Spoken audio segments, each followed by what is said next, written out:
حضرت امام حسین رضی اللہ تعالیٰ عنہ کی شان بہت زیادہ ہے. میں کہتا ہوں وہ بھی حق کا امام ہے, وہ بھی حق کا امام ہے, حضرت علی بھی حق کے امام ہے, لیکن جناب صدیق اکبر کا مقام تو دیکھیے.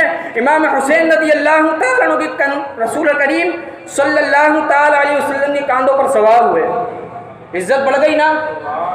سب جانتے ہیں نا حضور نے وہ سجدہ طویل کر دیا, سب جانتے ہیں.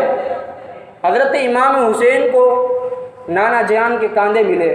یار ذرا سوچئے تو صحیح, حضور سید عالم نور مجسم نبی رحمت صلی اللہ تعالی علیہ وسلم کو حضرت سیدنا صدیق اکبر نے اپنے کاندھوں پر بٹھایا ہے, اپنے کاندھوں پر بٹھایا ہے اور غار ثور میں لے کر گئے ہیں.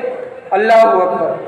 اور پھر دیکھیں ایک آپ کو میں اصول بتاؤں, اگر ہم رحل پر قرآن شریف رکھ دیتے ہیں تو رحل کی تعظیم کی جاتی ہے نہیں کی جاتی؟ سارے بولیے نا یار, کی جاتی ہے نا. بات تو غلط نہیں کر رہا نا, ایسی بات تو نہیں ہے نا, کی جاتی ہے. آپ دیکھیں جب رحل کی تعظیم کی جاتی ہے تو سوچئے جناب صدیق اکبر رضی اللہ تعالیٰ عنہ نے کاشانہ نبوت صلی اللہ تعالیٰ علیہ وسلم کو اپنے کاندھوں پر بٹھایا ہے, تو پھر ان کا مقام و مرتبہ کتنا بلند ہوگا.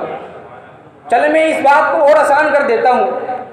حضور سید عالم نور مجسم نبی رحمت صلی اللہ تعالیٰ علیہ وسلم نے ایک گھوڑے کو ہاتھ لگایا. وہ اتنا لاغر تھا, اتنا کمزور تھا کہ وہ چلتا نہیں تھا. حضور نے ہاتھ لگایا اور اس گھوڑے پر بیٹھے تو سارے گھوڑوں سے سبقت لے گیا,